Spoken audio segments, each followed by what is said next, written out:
Oi, gente. Aula 4, né? Da melhor frente de biologia do cursinho, né? Biologia C. A gente vai ter aqui um acompanhante dessa aula, né? Ele não está interessado. Tchau. Então, vamos lá. Essa aula vai ser a continuidade da aula anterior, então a gente vai para a parte 2 de relações ecológicas. Aula passada a gente viu relações ecológicas, né, relações intraespecíficas, né, que acontecem dentro de uma mesma espécie, tanto harmônicas quanto desarmônicas, né, relações boas, relações ruins. Vamos relembrar rapidinho. Relações intraespecíficas harmônicas: colônia, sociedade, reuniões. E desarmônicas: canibalismo e competição intraespecífica.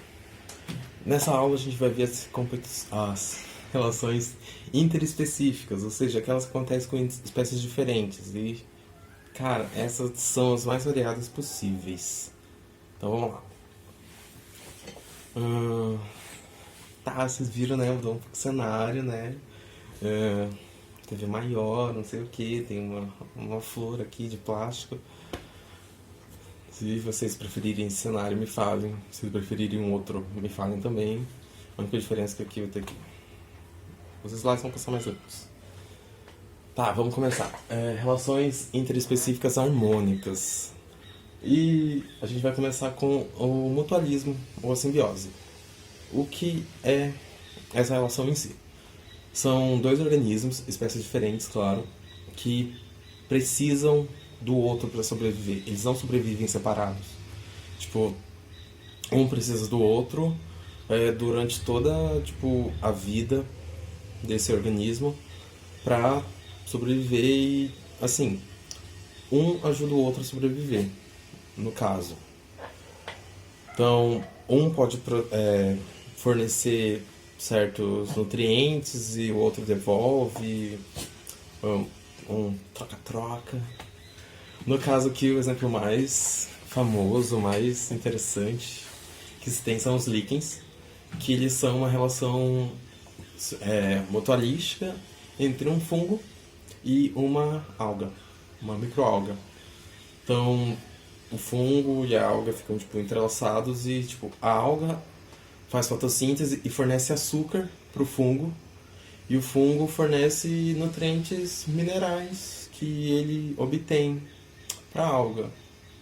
Então, eles vivem assim o tempo todo, eles se reproduzem juntos, é bem interessante. Vocês vão ver eles de novo na aula de fungos e algas, que vai ser a mesma aula.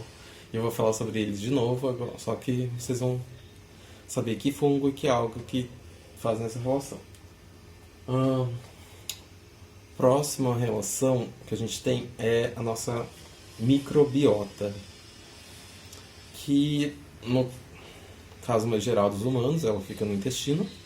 Você também tem microbiota vaginal, você tem microbiota, vou dizer que é do intestino também, mas nos animais ruminantes, né, os animais herbívoros que eles precisam. Então, o que é isso daí? São, no caso, geralmente bactérias, ou no caso de cupins, você tem protozoários, porque, assim, o cupim não consegue digerir madeira. Ele come a madeira, mas quem digere a madeira para ele é um protozoário que está no intestino dele. Então, um precisa do outro. Mas geralmente o que você tem são bactérias. Bactérias que vivem dentro do seu intestino e que elas vão fornecer alguns nutrientes, possibilitar a digestão de alguns materiais. No caso dos seres humanos, você tem bactérias tipo vitamina K. Ela é uma vitamina que seu corpo não produz e você só consegue ela através de bactérias no seu intestino. Então, quais são as relações disso? Quando você toma um Yakult, né, um leite fermentado. Eu fico falando marca aqui, eu não recebo nada por isso. Tá, quando você toma um leite fermentado lá com lactobacilos vivos. Lactobacilos são um exemplo de bactéria que está no seu intestino. Então, quando você toma seu leitinho fermentado, você está contribuindo para a sua flora intestinal. Outra situação é o uso indevido de antibióticos, por exemplo. Quando você, né, ou quando, não falo você, mas assim, quando se usa muito antibiótico fora de prescrição médica, por exemplo, você tem o risco de afetar a sua microbiota intestinal. Então você toma o antibiótico para combater, sei lá, uma infecção de garganta, mas se você não tomar lá de 8 em 8 horas durante, sei lá, 7 dias, você pode comprometer a sua microbiota, né, as bactérias do seu intestino. E cara, isso é difícil de você recompor assim. Além de que elas têm várias associações, tem vários estudos que relacionam a microbiota com, por exemplo, outras doenças, tipo, mano, tem a ver com depressão isso. Então, tipo, se você tiver uma microbiota interessante, você não tem tantos níveis de depressão. Cara, é muito louco os estudos que tem sobre isso. Eu vou falar uma coisa que não tem nada a ver. Mas é um fato chocante antes de passar para o próximo exemplo. 9 em cada 10 células do seu corpo são bactérias. Então, além de bactérias no seu intestino, você tem bactérias na sua pele, você tem bactérias em vários outros órgãos.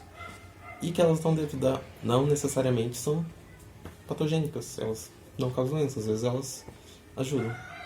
Claro que em determinadas condições, aqui no caso, você pode ter tipo diarreia, etc. por, sei lá, coisas que você come ou outras atividades. Mas não vamos detalhar mais nisso porque tem o próximo exemplo que é fungo de novo. Cara, fungo é um ser incrível. Tipo, esse bicho tá em tudo. E aqui no caso, o fungo ele faz uma associação com raízes de plantas, que a gente chama de micorriza. Então, um fungo, ele se entrelaça, ele adentra a raiz da planta e assim ele se espalha.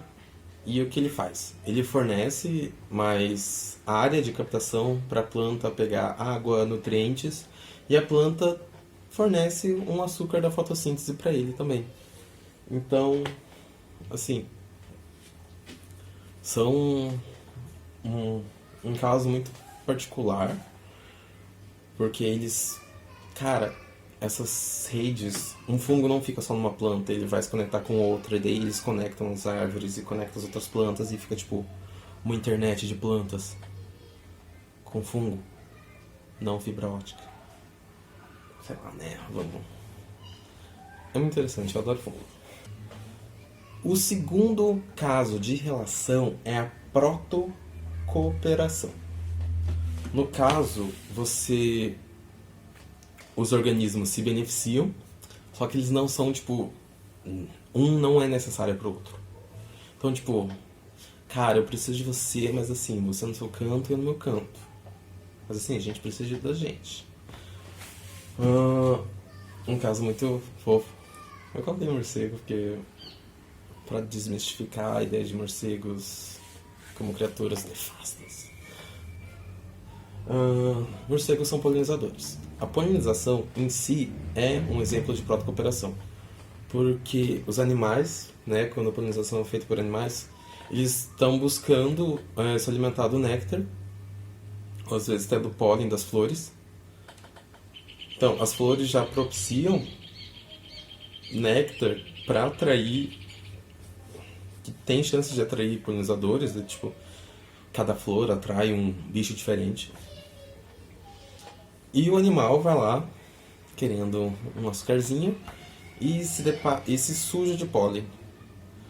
Ele vai em outra flor e, procurando açucarzinho também, se suja de pólen e transfere o pólen da flor anterior para essa.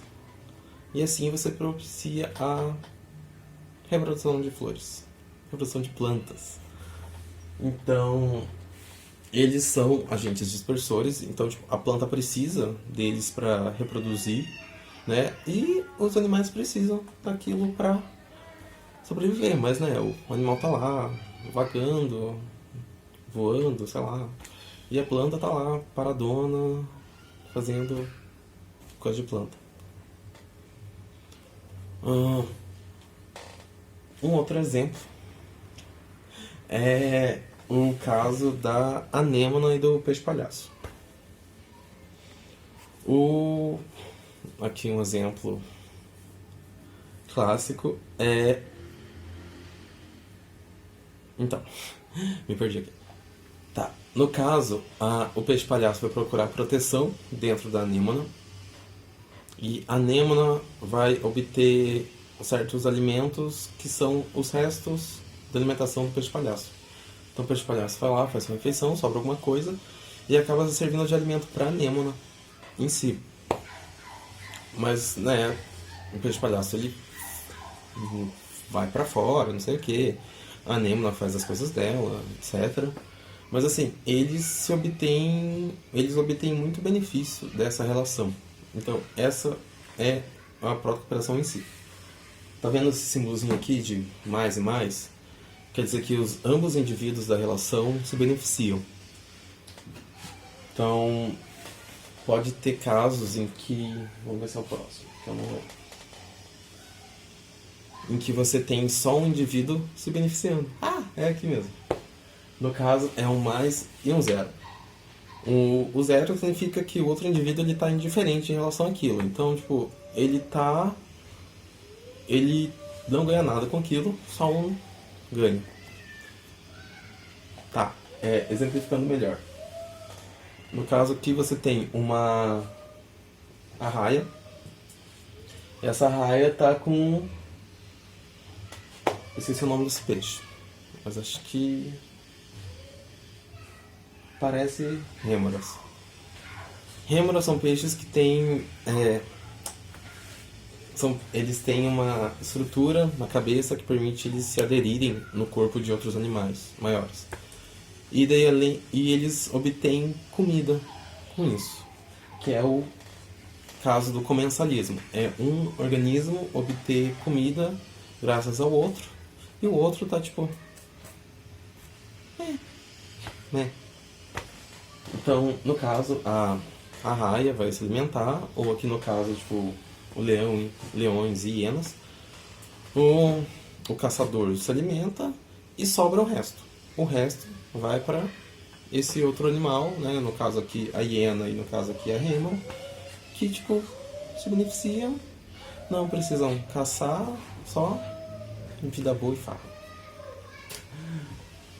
A outra relação que segue esse exemplo é um inquilinismo. Ou seja, um animal, ou aqui no caso a gente já envolve plantas, que um habita o outro e não tem problema algum. Aqui no caso a gente tem... Eu acho que é uma baleia franca. É uma baleia que ela tem essas callosidades no corpo. Essas verrugas, elas são lar de organismos chamados piolhos de baleia. Então, tipo, a baleia, não se tem estudos, mas acredita-se que a baleia não sofre com isso, e os piolhos, né, eles ficam ali, eles habitam, se reproduzem, se alimentam dentro dessas verrugas da baleia. Embora acredita-se que isso seja um caso de inquilinismo, né, já que o piolho está habitando o corpo da baleia e ela tá indiferente a isso, tipo, beleza, fica aí. No caso das plantas, elas recebem um outro nome, que é o chamado de epifitismo. Epi é superficial, fitismo tem relação com planta, então superficial na planta. É o caso de bromélias, orquídeas, que simplesmente habitam o galho de uma planta.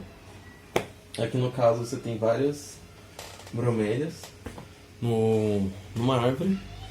E o que elas obtêm com isso é que elas ficam mais perto do sol, elas conseguem captar água da chuva, os trecos têm mais chance de serem polinizadas pelo som alto, daí atrai mais atenção. E, tipo, a árvore em si, ela não tá se importando com isso, porque tá na madeira dela, né? Que, tipo, não tem uma função de sobrevivência exatamente para ela. O outro caso é o caso da Forésia. O que é Forésia? Forésia é pegar carona, vamos dizer assim. Basicamente, um organismo se aproveita de outro só pra, tipo, dar um rolezinho aí, né? Diferente da gente em quarentena. No caso, aqui, eu acho isso muito fofo. Que você tem uma mosca e anexada nessa mosca você tem um animal chamado pseudo-escorpião. É um aracnídeo minúsculo, tem tipo 2 milímetros de diâmetro. E o que ele faz? Ele tem garrinhas e dele chega tipo no inseto que voa, né, uma mosca, um besouro, ele gruda na pata desse inseto e o inseto voa e carrega ele. E ele tipo viaja. E aqui no caso, você também tem plantas. Tipo, você tá lá com o seu tênis de tecido, sua calça jeans, não sei o que. Você caminha no mato, você volta, tá cheio de coisa. Tá cheio de semente, aqui no caso semente de picão. Você faz o quê? Gruda. Quero ver se eu tirar aqui. Esses dias meu cachorro se enfiou no mato. Esse cachorro aqui. Voltou cheio de semente de picão. Que tristeza tirar aquilo do meio dos pés. Porra. Porque assim, esse é o objetivo. A planta, ela faz essa semente que gruda, né, no pelo, no pelo de animais. E assim, quando o animal, tipo, troca de pelo ou sei lá o que, se esbarra, ele dispersa essa semente pra longe. Então, tipo, a planta fica num ponto e seus descendentes se espalham pra outros cantos. Então, tipo, é um método muito inteligente. Mano, a planta, tipo, a planta não é burra, ela quer aproveitar o que ela tem ali, ó. Então, no caso, ela vai grudar na sua calça jeans, no seu tênis, no pelo de algum animal. E olha, é um saco pra tirar, mas é inteligente do ponto de vista biológico. Chegamos agora nas relações tensas, nas relações harmoniosas, aquela que dá prejuízo. E o exemplo, e a principal delas é a predação ou predatismo, que é basicamente um organismo que se alimenta do outro, levando à morte desse. Na predação tem que ter morte. Então, todos animais carnívoros, você já viu, o leão come a zebra morre. A zebra é a presa, o leão é o predador. Outros exemplos. Um tubarão come peixe. Esses são os exemplos mais clássicos. Muito se fala, mas acredita-se que, por exemplo, aqui vocês esperavam ver um exemplo de predação um passarinho comendo uma semente? Não. Mas por que seria um exemplo de predação? No caso, a semente é um organismo inteiro, né? É um indivíduo inteiro que só tem um embrião ali, ele vai se desenvolver em uma planta. Quando um animal, né, no caso, se alimenta de uma semente, ele está matando o indivíduo inteiro. Então, isso seria uma predação? Ou não? Fica aí a questão. Mas uma coisa interessante da predação é o como ela afeta a dinâmica da população. Vamos lembrar de população lá, nossa aula de população, se tinha o gráfico e lembra que a curva real de crescimento ela oscilava, certo? Em torno de um tamanho certo. Essa oscilação, né, por causa da pressão do meio, né, da resistência do meio, é, por exemplo, por causa de predação. Aqui no caso, no gráfico. você tem um gráfico de tamanho da população pelo tempo. Em azul você tem a população de presas e em vermelho a população de predadores. No caso, sempre que você tem muita presa, você tem mais disponibilidade de comida para os predadores, que você come mais, se reproduzem mais, então você aumenta os predadores. Aumentando o predador, você diminui a quantidade de presa. Diminuindo a quantidade de presa, você tem menos comida para o predador, que também diminui a população. E assim, essa oscilação das duas populações devido justamente a essa interação de predação. O outro exemplo é a herbivoria. Por que herbivoria seria uma relação ruim? Cara, você está arrancando um pedaço da planta. Imagina, sei lá, alguém arranca o teu braço para comer. É ruim. A planta precisa da folha, do broto, sei lá. Então, uma lagarta, uma vaca. Na herbivoria, diferente da predação, você, o alvo, o organismo que se prejudica é uma planta, só que ela não morre. Ela tem só, parte do seu corpo devorada. Sua planta, suas folhas, um broto de raiz, não sei o que. Mas assim, ela sobrevive, só que com danos. Então, diferente da... Então vamos lá, predação, o organismo, a presa, ela morre. Se um animal, por exemplo, uma vaca ou um outro herbívoro, pegasse e arrancasse uma planta do solo para comer, você está matando a planta. Você está sendo um predador.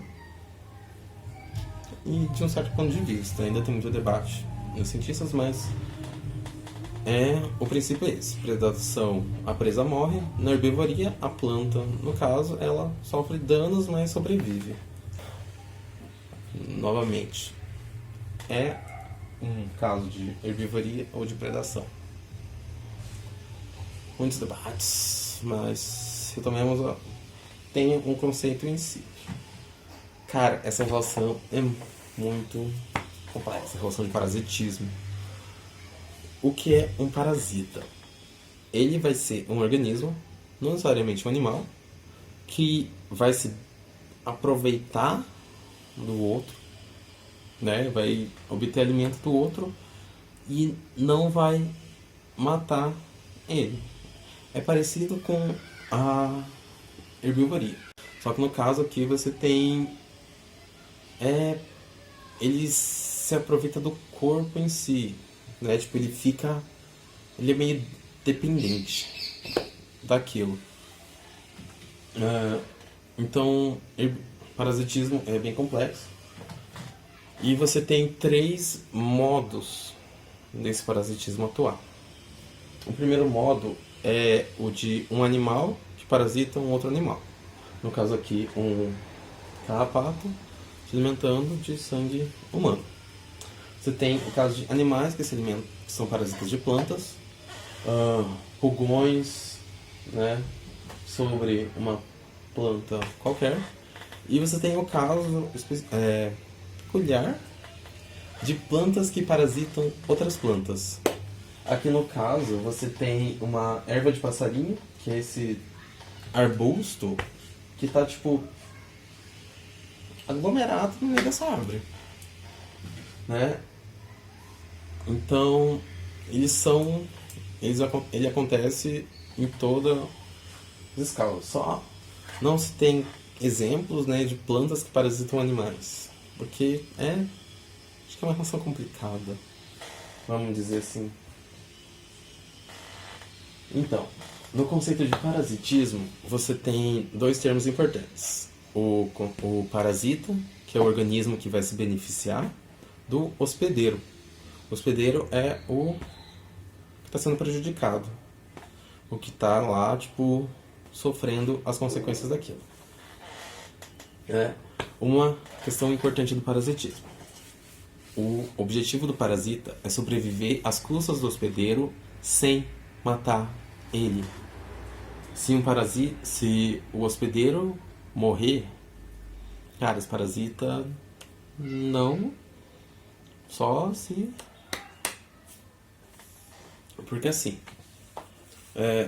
o parasita ele vai se obter, né? Vai obter tudo que ele precisa até a ponto dele conseguir se reproduzir e se dispersar.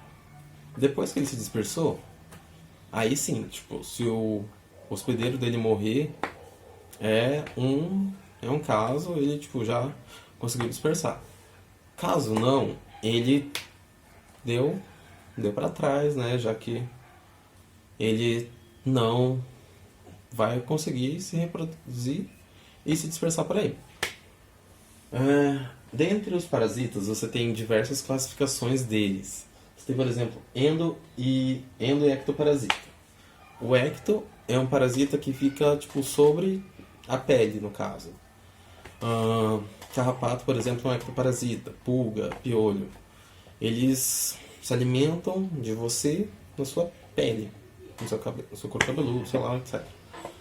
Já o endoparasita, ele precisa estar dentro do seu organismo, né?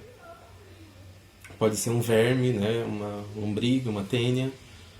Pode ser um protozoário, tipo uma leishmania, uma ameba. Pode ser um vírus. Um vírus é um parasita intracelular obrigatório.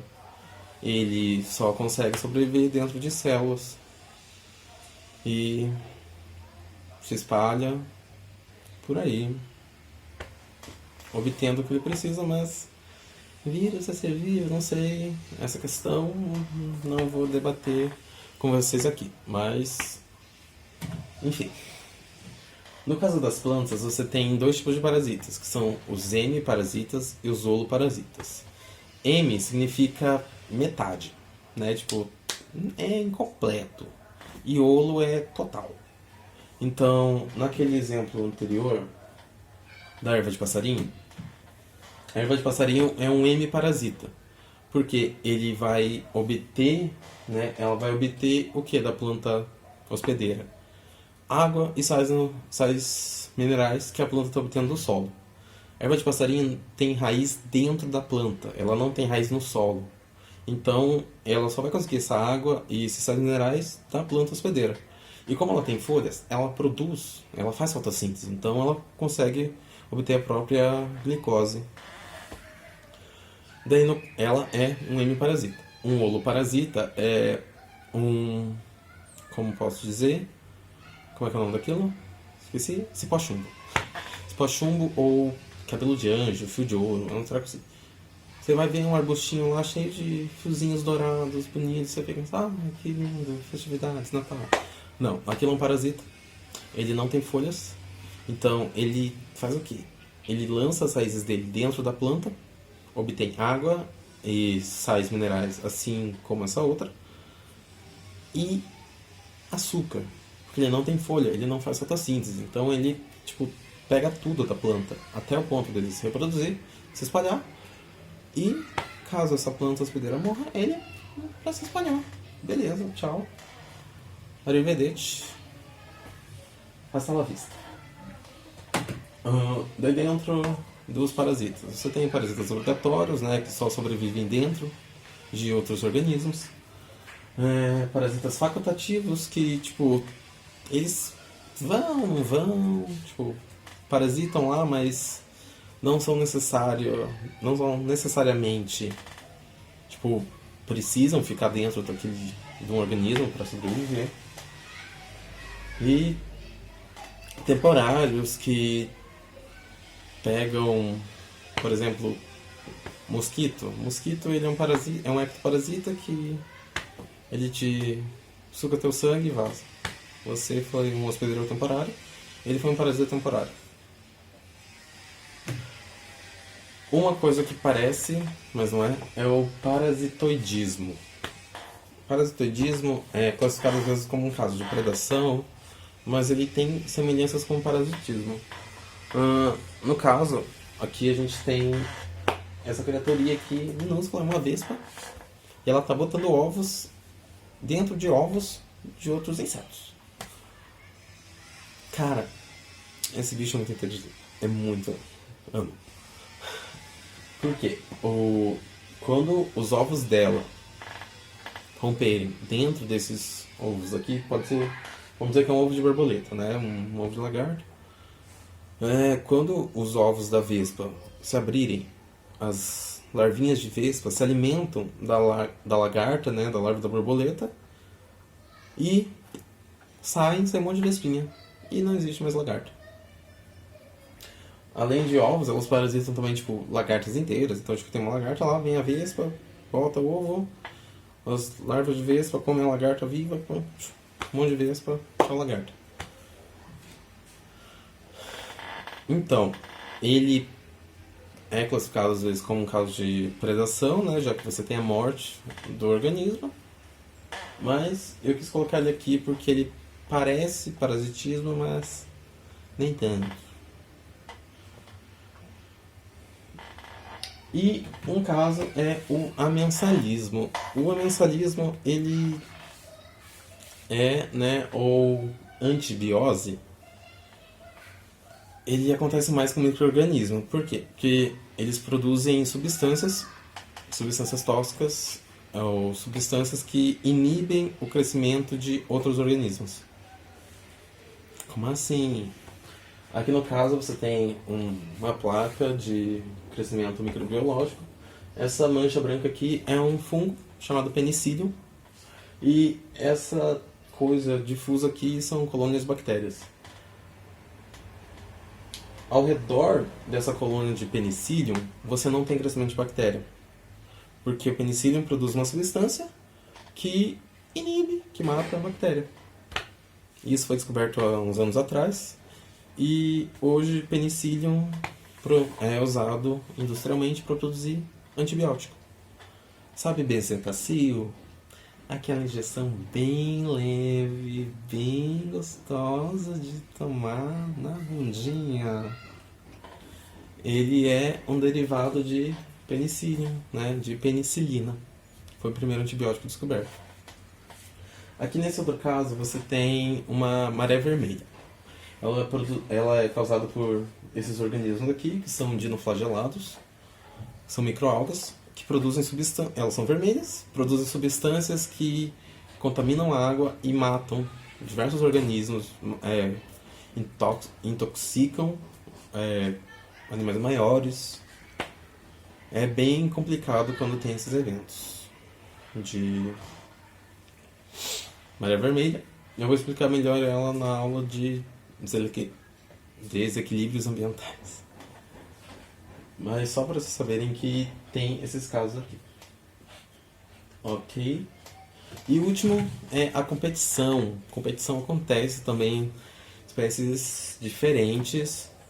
Aqui eu dei 3 exemplos. Um exemplo literal de uma competição, que é competição por alimento. Aqui você tem um vaso de 7 ervas. Eu vou explicar agora.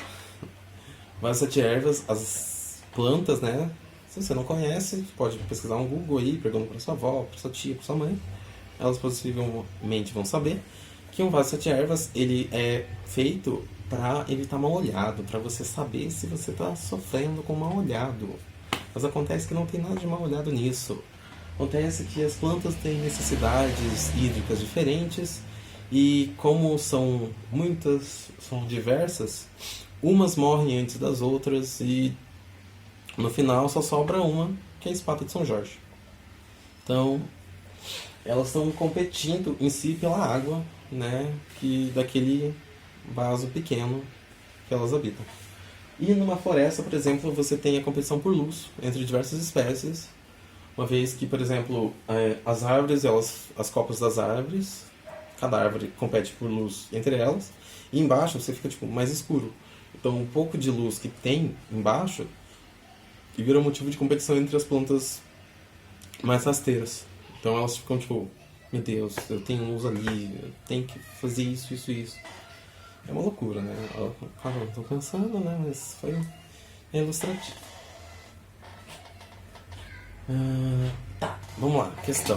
Apareceu a resposta, vamos tampar a resposta. Tá, o FTR. Uma coruja caça durante a noite e captura um morcego. Ambos são capturados por uma rede armada por pesquisadores. Após análise cuidadosa da coruja e do morcego, os pesquisadores encontraram sobre as penas da coruja ácaros e piolhos, e sobre os pelos do morcego, moscas hematófagas. As interações específicas entre a coruja e o morcego, entre os ácaros e os piolhos, e entre as moscas hematófagas e os morcegos, são denominadas respectivamente Tá, vamos pegar aqui o que ele quer. Entre a coruja e o morcego. Ali fala que a coruja pegou um morcego, basicamente para se alimentar. Então, nesse caso, a gente vai colocar como uma predação, já que o morcego ia morrer, né? Então, vamos lá. Quais que tem a predação no começo? A, a B, a C não tem, a D tem, a E não tem. Tá. Pode ser A, B ou D. Vamos continuar. Entre os ácaros e os piolhos. Tá. Os pesquisadores encontraram sobre as penas da coruja ácaros e piolhos. Ácaros e piolhos são parasitas, ectoparasitas, né? Então, eles só estavam se obtendo do sangue da coruja. Vamos lá. Quais que tem parasitismo? Eles são parasitas. Mas a questão não é eles sobre a coruja. Eles são parasitas da coruja. A relação entre eles. Eles estão no mesmo organismo, então eles estão querendo a mesma coisa. Eles estão competindo pelo recurso que é o sangue da coruja. Então vamos lá. A predação, parasitismo. Não é, né? Porque ele não está perguntando sobre o ácaro e a coruja, é o ácaro e o piolho. Predação, mutualismo. Não é, porque não é benéfico, né? Eles não estão... Eles são organismos independentes, um não depende do outro. D, predação, competição. É isso daqui. Vamos só relacionar a última, que é mosca hematófaga no pelo do morcego. A mosca também é um ectoparasita, né? No caso, pode ser, por exemplo, como a gente conhece, um berne, né? Então, e aqui sim, a mosca é um parasita do morcego. Resposta D. Aqui é o seu braço. D, predação, competição e parasitismo.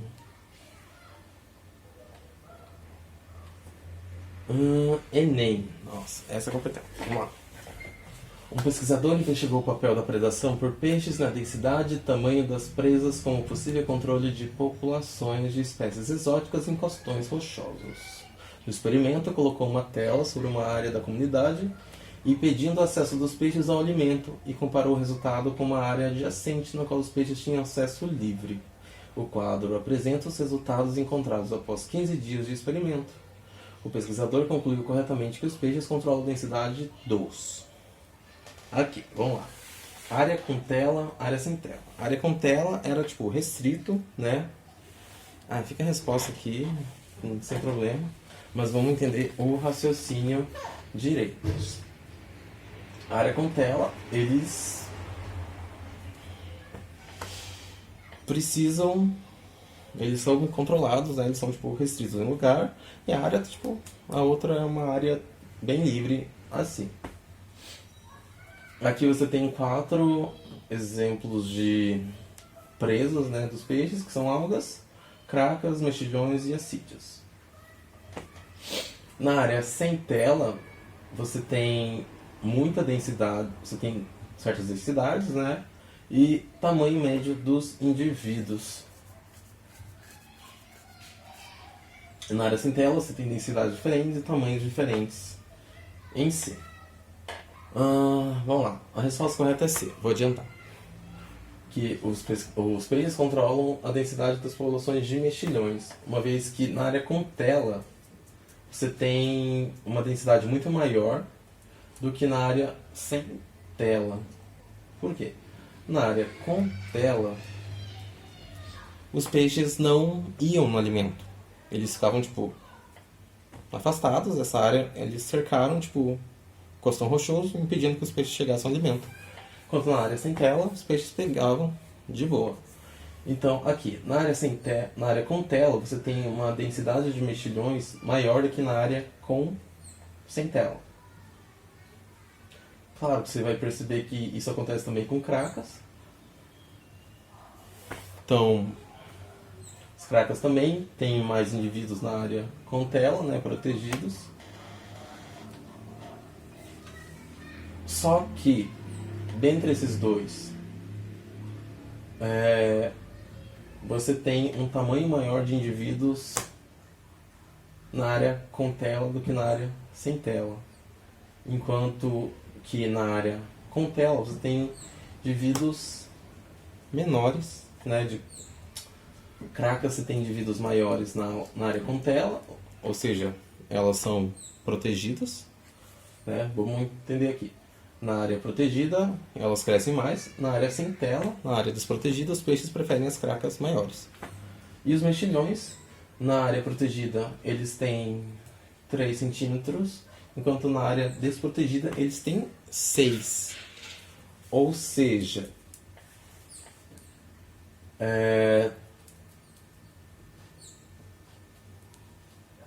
no caso dos mexilhões, os peixes estão se alimentando dos organismos menores. Então você está influenciando muito a densidade dessa população. Porque, cara, tipo, 300, 150, aumenta 150. 380 para 200, aumenta 180. É a maior relação de densidade entre essas duas áreas. Vamos lá.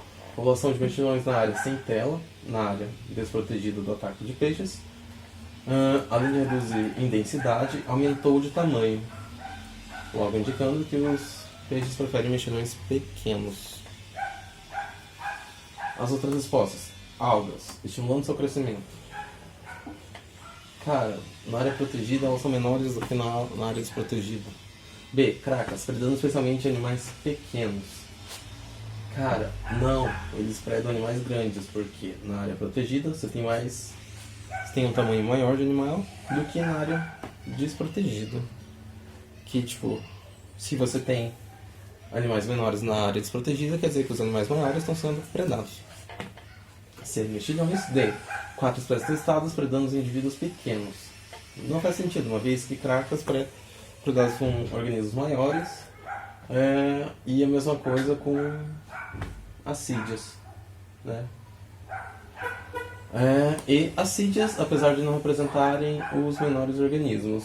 Não faz sentido porque a densidade de assídeas é maior na área desprotegida do que na área protegida, né? O Enem ele gosta de fazer você pensar. Essa era uma questão bem difícil do Enem, né? Você tem que relacionar essa questão de densidade em si.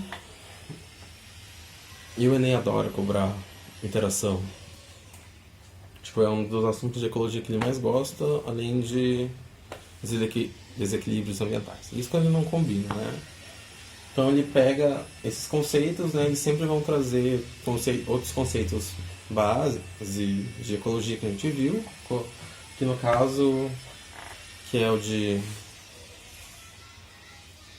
dinâmica de populações. Enfim, é isso a aula de hoje. Ficou longa, nem a aula passada, mas aqui é um tema bem complexo.